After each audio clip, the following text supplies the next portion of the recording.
తాకట్లో ఉన్న మీ బంగారాన్ని విడిపించి ఆ రోజు ఆన్లైన్ రేటుకి కొంటాం. Sharma gold company.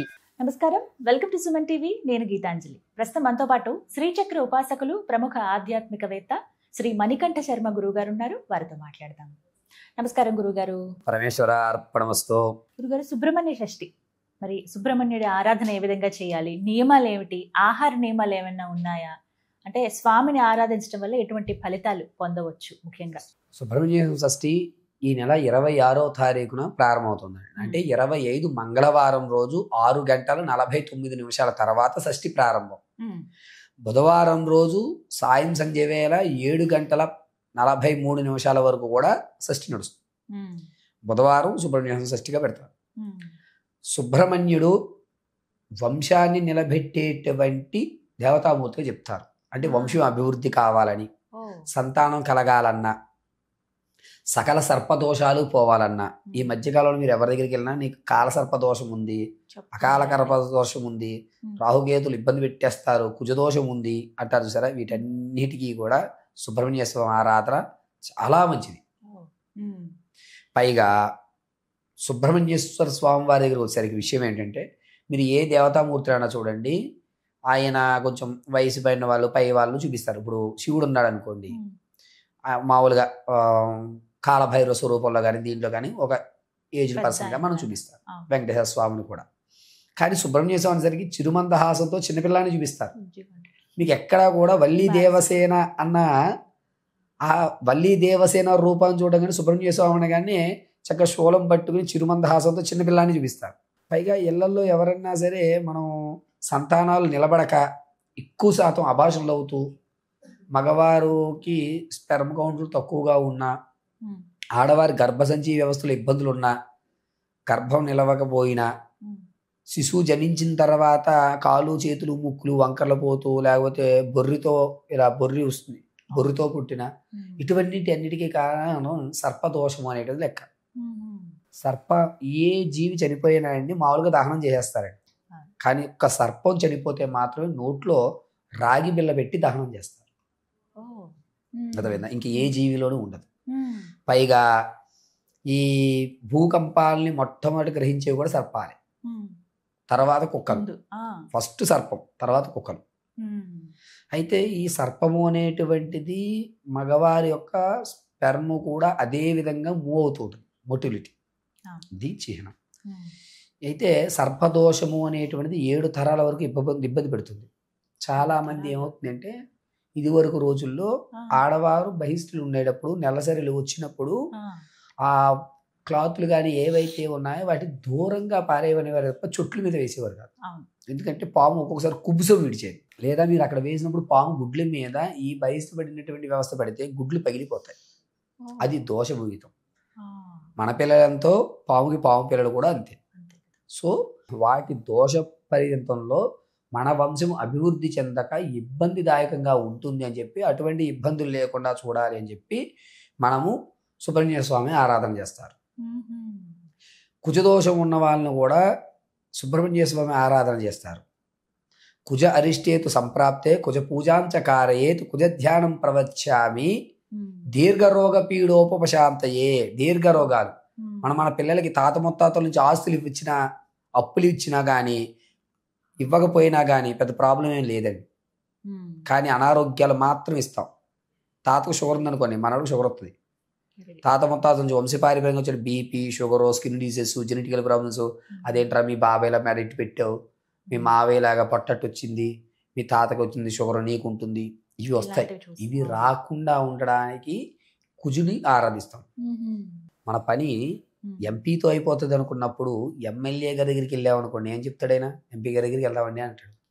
ఇక్కడ ఈయన సుబ్రహ్మణ్య స్వామి ఎంపీ, ఈయన ఎమ్మెల్యే, ఎవరు? కుజుడు.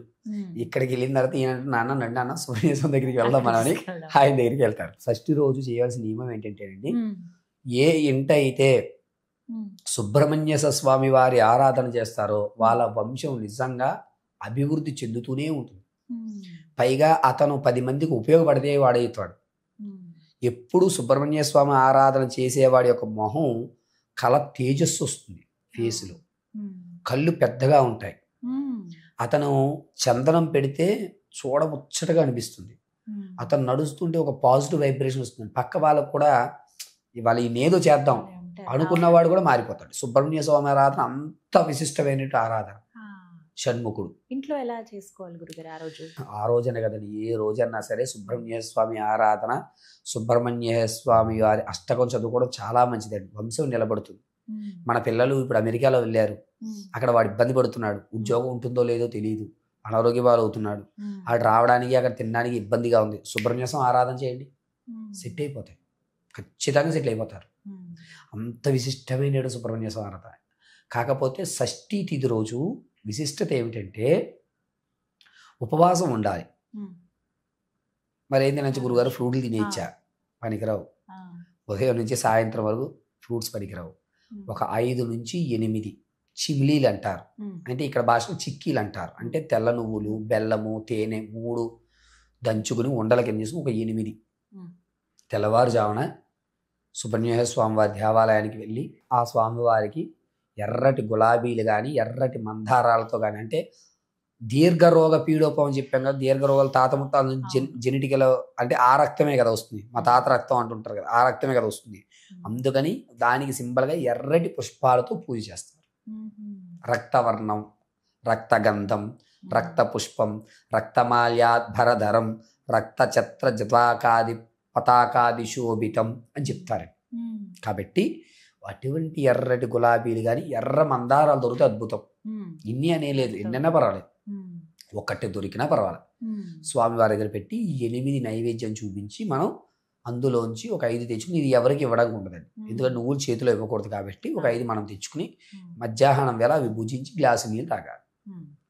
సాయంత్రం టిఫిన్, అది కూడా ఇడ్లీ సాత్వికంగా, ఉల్లిపాయ వెల్లుల్లి అల్లం ములక్కడ లేకుండా.